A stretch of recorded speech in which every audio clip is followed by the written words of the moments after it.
y el país se integra. Buenos días, compañeros. En este momento estamos en la Universidad Central para escuchar algunas declaraciones y comentarios sobre la situación de la crisis energética que está viviendo el país y cómo esto puede llegar a afectar a la economía del sector productivo y de diferentes sectores aquí en el Ecuador.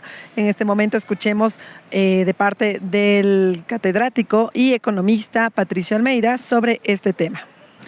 Bueno, primero hay que decirlo, la falta de previsión, la falta de planificación de los últimos gobiernos, porque no solo de este también es responsable porque no tomó las medidas necesarias y urgentes para evitar el colapso de, sobre todo, la represa de Masar, que prácticamente se quedó sin agua, y eso implicaba que no había generación eléctrica. Pero tampoco se hizo mantenimiento de las centrales térmicas, es decir, las que funcionan con búnker y diésel, que sirven para situaciones de emergencia. Porque ya se veía venir que Colombia tenía problemas de estiaje, o sea, eso ya lo venían diciendo los colombianos. Mire, la semana pasada igual en Ecuador tomamos esta medida de suspender actividades jueves y viernes, Colombia suspendió el viernes. Eso significa que Colombia ya tenía problemas graves. Y economista, justamente esos 2 días que no hubo ningún tipo de, trabajo, ni fueron días en donde se suspendió la jornada laboral, ¿esos 2 días también afectaron a la parte, del sector productivo económicamente? Claro que sí, el mismo gobierno ha dicho que se pierden alrededor de 12 millones la hora. Eso significa que cada día son 72 millones de pérdidas que se estarían sumando al sector productivo. Yo estaba leyendo los pronunciamientos de las cámaras de la producción, de comercio, incluso de exportadores, y todo es un pliego de quejas. Lo que a mí me preocupa es que el gobierno no tomó previsiones, pero tampoco la empresa privada. Porque yo creo que debe uno, sobre todo en determinadas industrias, por ejemplo, de productos cárnicos, que necesitan refrigeración sí o sí. Ahí tienen que tomar medidas, tener una planta alternativa. Miren, en esta universidad tenemos el edificio administrativo que tiene planta propia. Todavía es una de las antiguas que hace mucho ruido, pero funciona. Es decir, tenemos que tomar previsiones y los empresarios no solo tienen que esperar del gobierno, también tienen, ahora con energía eléctrica ya se puede tener una provisión de energía, digamos, con paneles solares. En este país hay paneles que son muy eficientes y el sol tenemos todo el día y todos los días.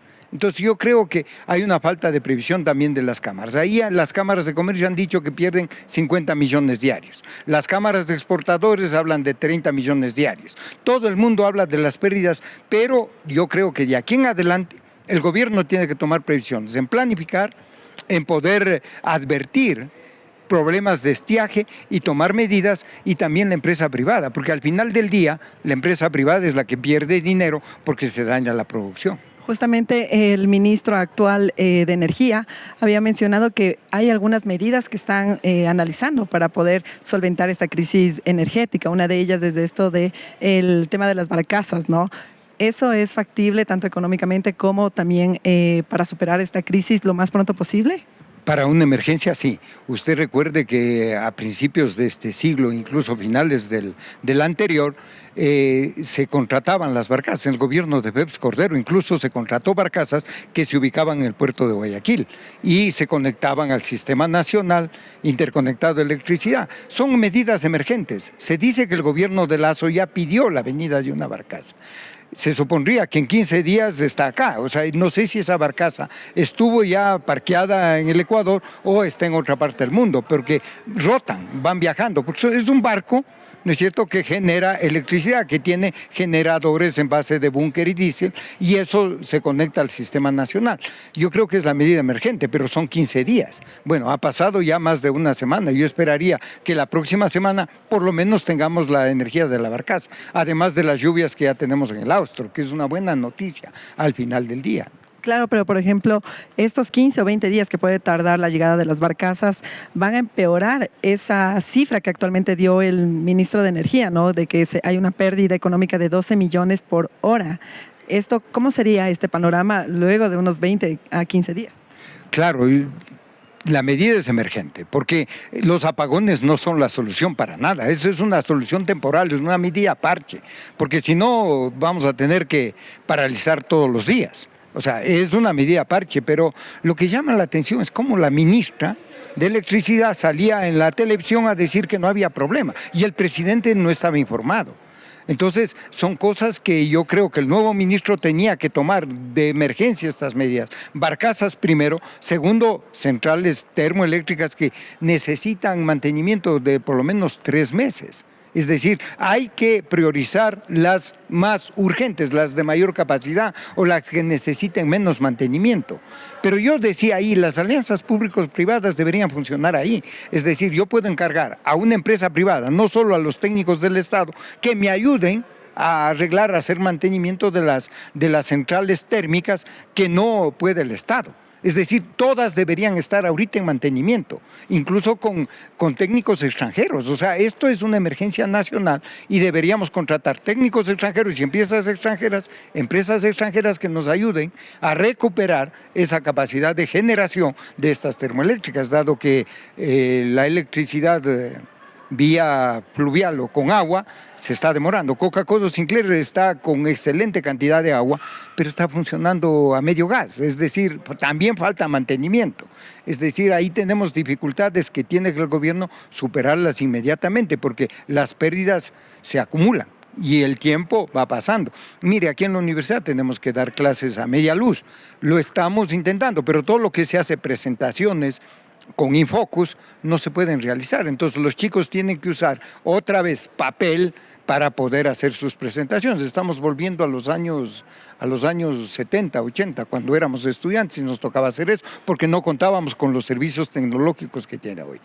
Y luego las pérdidas en el sector, sobre todo en el sector industrial, en procesamiento. El sector agrícola le afecta menos, pero al sector industrial sí lo afecta y sobre todo la conservación de productos, porque esto puede generar una epidemia, si se quiere, si es que empiezan a vender productos que no están muy bien refrigerados. Entonces esto sería como una cadena de consecuencias, ¿no? Podríamos decir que el sector productivo va a ser el más afectado. ¿Cuál sería, entre todos los sectores de aquí del país, el más afectado por la crisis energética? Bueno, yo creo que el sector productivo, sobre todo el industrial. Segundo, yo creo que el sector exportador, porque estos tienen que cumplir compromisos internacionales. Y tercero, el sector comercial, porque el sector comercial puede atender el día, pero cuando le quitan la luz en la noche, ya tiene que cerrar. O sea, no hay alternativas. Mucha gente habla incluso de la inseguridad que está generando estos apagones.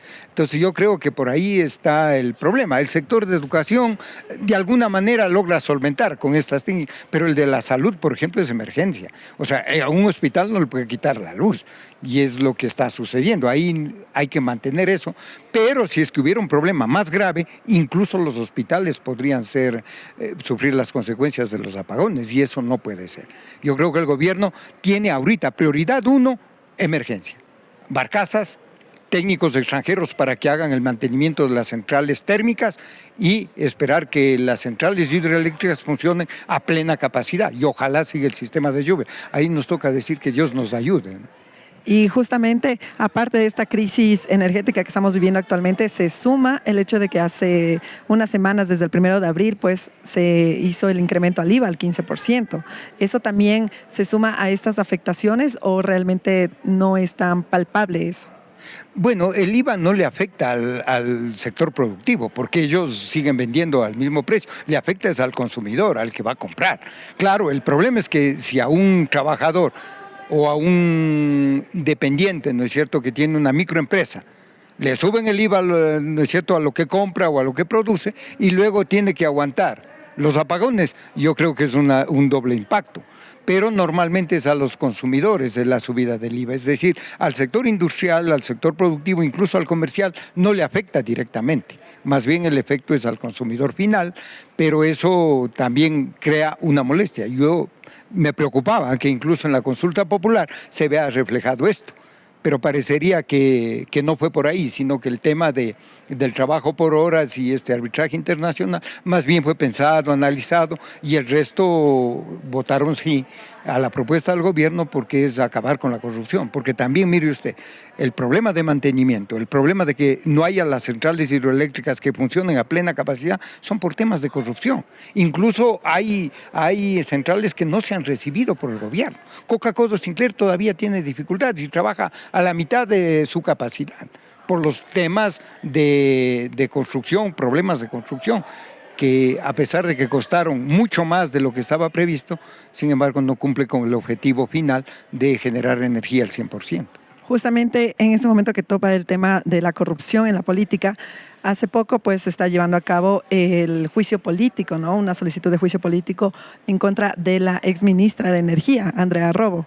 Esto se debe por la falta de, digamos, efectividad en sus funciones, ¿no? Por no cumplir con sus funciones en el cargo. Esto se suma, me imagino, a la crisis energética, según como también lo señalaba el presidente.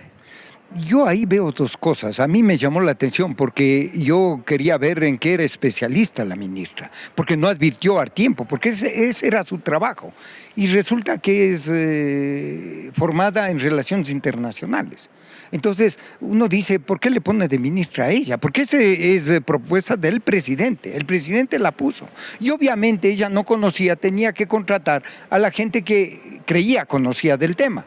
Y por eso es que se habla de que contrató gente que ya estuvo en esas entidades, incluso consultó a los mandos medios y eso generó problemas más bien de eficiencia en la empresa.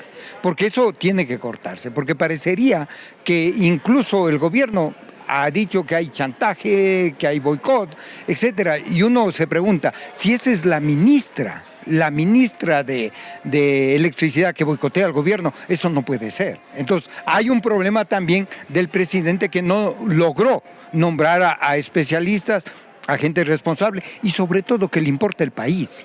Porque, mire, yo creo que el problema de los políticos en Ecuador es que parece que solo les interesa sus asuntos personales, sus conveniencias. Y lo que pasa con la gente, con el Ecuador, parecería que va a segundo plano, y eso no puede ser. Este es un tema que debía ser prioritario. Y hay otros, por ejemplo, en salud, en educación, yo creo que hay que prestarles atención directa. Mire, las carreteras están destruyéndose, los derrumbes están a la orden del día. Es decir, por un lado nos preocupa que no haya agua porque hay estiaje, y por el otro lado nos preocupan las lluvias porque destruye carreteras. O sea, ¿en qué quedamos? Hay un problema ahí que hay que atender de manera urgente y emergente, y es eso que tiene que hacer el gobierno. No hay otra institución que lo pueda hacer. Entonces podríamos decir que hay falencias en el gobierno actual del presidente Noboa, ¿no? En este periodo de tiempo que lleva ejecutándolo. Yo decía, el gobierno del presidente Noboa, yo pensé que él debía rodearse con los mejores ecuatorianos, porque hay técnicos de primera, gente que sabe muy bien de electricidad, sabe muy bien de petróleo, sabe muy bien de infraestructura. Pero normalmente elige a los amigos, elige a los conocidos, y ahora era un gobierno más bien de jóvenes. O sea, yo digo perfecto que sean jóvenes, pero la experiencia cuenta. La experiencia como conocimiento yo creo que hay que preservarla. O sea, hay gente que tiene mucha experiencia en los temas y que sabe lo que pasa y lee lo que puede pasar en el país. No necesariamente actúa sobre la coyuntura o sobre el problema, sino que además prevé. Y la previsión yo creo que es resultado de una experiencia y de un trabajo permanente, de tener varios años en esas acciones, cosa que los jóvenes todavía no logran tener. Pueden tener una excelente formación académica, una excelente formación técnica, pero falta la experiencia, ese del día a día, eso de saber qué es lo que pasa y de sentirle a la economía y de intuir qué es lo que pasa en el sector en el cual está trabajando o es especialista. Economista, ya para finalizar, quisiéramos saber si tal vez desde un punto de vista económico se puede recomendar o hay algún tipo de tips que se puede dar a las personas de los negocios, por ejemplo, populares, que se ven afectadas por la crisis económica, por la crisis energética. ¿Hay algún tipo de tal vez recomendación para que no les afecte tanto? Mire, la recomendación que yo daría a todos los ecuatorianos, a todos. Yo he intentado hacer eso en casa, con mis amigos, he insistido, incluso aquí en la universidad, de apagar todas las luces que no sean indispensables. Es decir, los ecuatorianos tenemos que contribuir para superar esta crisis energética usando lo estrictamente necesario, incluso en los equipos. No tener una televisión prendida si nadie lo está viendo. No tener por decirlo, un refrigerador si no se lo está usando, etc. Yo creo que hay que hacer un esfuerzo. Y los negocios lo que van a tener es que justamente comprar, aunque sea plantas pequeñas, buscar la forma de dirigir cuando tiene una planta a refrigeración, por ejemplo, de productos, porque yo conozco algunos almacenes donde tiene energía para la caja y para las cámaras y no tiene para la refrigeración. Yo creo que eso tiene que cambiar. O sea, lo urgente es mantener los productos, evitar que se dañen, evitar que se destruyan, porque al final del día también eso significa impacto en la población, porque si se pierden los productos, no va a haber productos para el consumo necesario de las familias. Es decir, yo diría que hay que priorizar. Y esa es la palabra que siempre trato de utilizar, incluso con los presidentes he dicho, hay que priorizar la inversión, hay que priorizar la atención que da el gobierno a los sectores estratégicos. Ahora yo diría, prioricemos el uso de energía, prioricemos la utilización de la energía autónoma que tengan las empresas para preservación de productos y poder salir adelante, porque este es un tropiezo para el Ecuador. Pero todos tenemos que apoyarnos, hacer las cosas bien. El gobierno tiene su responsabilidad, pero también el sector privado. Así es, compañeros, como pudimos escuchar por parte del economista Patricio Almeida, quien nos señaló que esta crisis energética que está viviendo el país se debe a la mala administración y al mal conocimiento de la situación que estaba viviendo el país en cuanto a energía, a este abastecimiento de energía. Aparte, también nos señalaba que el tema de las barcazas, que es una de las soluciones que actualmente presentó el ministro de Energía, pues es una solución a corto plazo y es más considerado como una solución parche a la crisis que está presentando el país. Pero tomando en cuenta que durante estos días, hasta que lleguen las barcazas, pues representará más pérdidas de las que ya hay, tal cual como lo indicó incluso en una rueda de prensa el ministro de Energía, en donde expresó que las pérdidas van de $12 millones por hora a $72 millones por día sobre este tema de la crisis energética en el país. Y recalcar, tal como lo dijo el economista Patricio Almeida, que los sectores productivos, exportadores y en general serán los más afectados por esta crisis, por los apagones incluso que se están presentando aquí en el país. Eso en cuanto les podemos informar sobre esta situación aquí en la Universidad Central. Volvemos a estudios. Corape informa.